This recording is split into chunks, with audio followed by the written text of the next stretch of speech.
yang mau digarap sebelumnya. Jadi kita dicek dulu. Itu aja. Tutup dulu sementara. Tajam banget. Pada kesempatan ini, Kirayu diminta bantu oleh pihak manajemen salah satu rumah ibadah untuk melakukan penyisiran dan penangkapan ular. Penyisiran dan penangkapan ular ini berada di area belakang rumah ibadah tersebut. Lahan yang akan disisir oleh Kirayu akan dilakukan pengembangan pembangunan oleh pihak manajemen.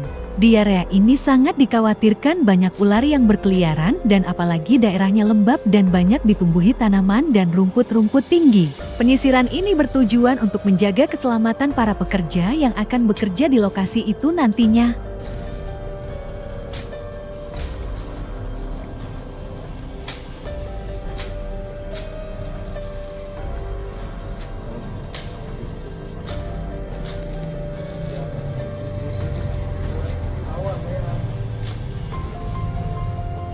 Penyisiran ular sebelum melakukan pembangunan merupakan langkah mitigasi keselamatan dan lingkungan yang penting. Tujuan utamanya adalah untuk mengamankan lokasi, baik bagi pekerja proyek maupun calon penghuni nantinya, serta meminimalkan dampak lingkungan, kata Kirayu sambil melakukan penyisiran. Penyisiran ular di area lahan berumput tinggi memerlukan kehati-hatian ekstra, persiapan alat, dan pengetahuan tentang kebiasaan ular. Ular sangat menyukai tempat seperti ini untuk bersembunyi atau mencari makanan.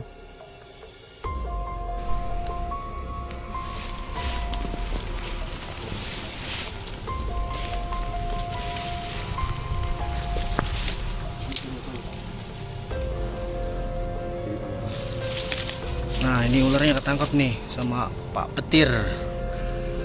1 ekor. Ini tangkap apa tuh? Lubang apa ini? Lubang tiang listrik. Di lokasi, Kirayu mulai dengan melakukan penyisiran lahan dari pinggir menuju ke tengah atau dari arah luar ke arah dalam rerumputan. Kirayu sangat berhati-hati dalam melakukan penyisiran karena lokasi yang disisir tidaklah gampang. Dengan pengalaman Kirayu yang sudah mapan dalam proses penyisiran dan penangkapan ular, Kirayu dapat langsung mengidentifikasi lokasi-lokasi keberadaan ular. Di lokasi, Kirayu membawa sebilah golok atau parang yang digunakan untuk membersihkan dan memotong rumput yang dicurigai Kirayu bersarangnya ular.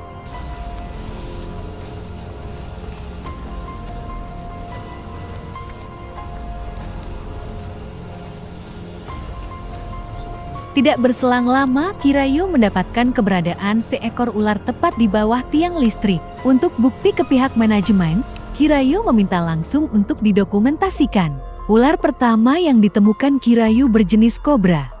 Ular kobra tersebut langsung bergerak untuk melarikan diri pada saat merasakan keberadaan Kirayu. Dengan cepat, Kirayu langsung membatasi pergerakan ular itu dengan gencu yang telah dipersiapkan di awal oleh Kirayu sebagai salah satu kelengkapan utama dalam penyisiran dan penangkapan ular.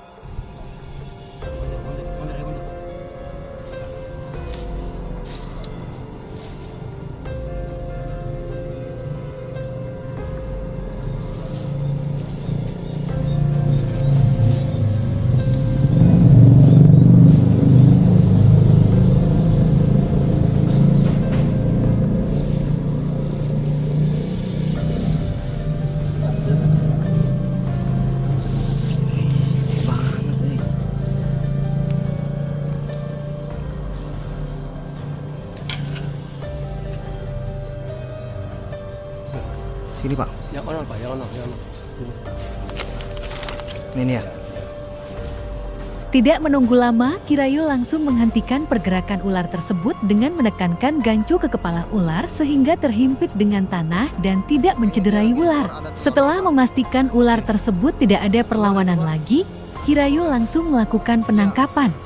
Ular yang berhasil ditangkap Kirayu dimasukkan ke wadah yang telah disiapkan yang dibantu oleh pendamping Kirayu di lokasi, dan setelah ular tersebut diamankan, maka Kirayu melanjutkan penyisiran kembali.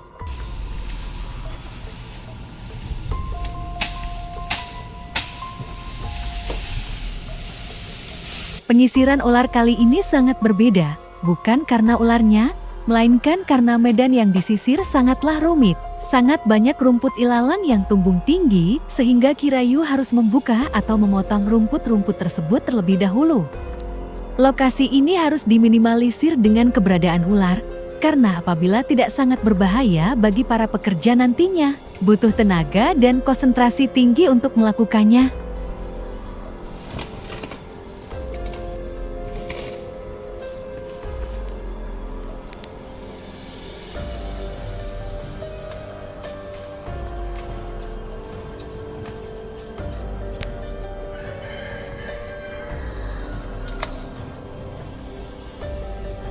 Tidak jauh dari penemuan ular pertama, Kirayu kembali menemukan keberadaan ular. Kirayu sangat terkejut karena bukan hanya ular yang ditemukan, ia juga menemukan telur ular. Anak ular yang ditemukan Kirayu di lokasi sangat berukuran sedang, tidak sepanjang ular yang ditemukan pertama. Ular yang kedua berjenis ular kobra. Kobra tersebut langsung menyembunyikan diri di celah batu pada saat Kirayu mendekat sehingga menyulitkan Kirayu untuk melakukan penangkapan langsung. Telur tersebut dikhawatirkan Kirayu bukan telur anak kobra tersebut karena masih berukuran sedang dan masih tergolong anak ular. Berarti masih ada ular kobra di sekitar ini, kata Kirayu.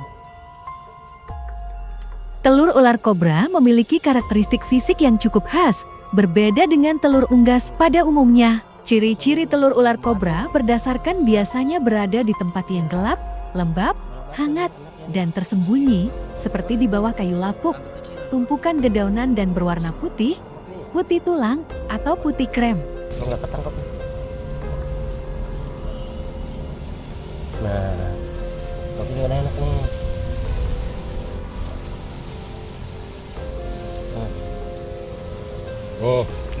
Nah, yang kedua nih. Anaknya nih. Anaknya. Permukaan telur lembut, kenyal, sedikit lembek, dan kulitnya terasa tidak kaku. Jika menemukan telur kobra, disarankan untuk tidak menyentuh atau merusaknya karena induknya biasanya berada di dekat sarang dan akan menjadi agresif. Akhirnya setelah Kirayu menekan kepala ular dengan gancu ke tanah, Kirayu langsung menarik badan ular terlebih dahulu keluar celah batu dengan tangan langsung untuk menghindari ular cedera pada saat ditarik, dan akhirnya ular pun berhasil ditangkap oleh Kirayu. Setelah memasukkan ular dan telur kobra ke dalam wadah yang telah dipersiapkan, Kirayu menstop penyisiran karena sudah menjelang sore hari dan penyisiran ular akan dilanjutkan keesokan harinya. Semoga video ini dapat bermanfaat dan menghibur bagi kita semua. Jangan lupa like, komen, share, dan subscribe ya teman-teman agar tidak ketinggalan video lanjutannya. Tetap waspada, terima kasih.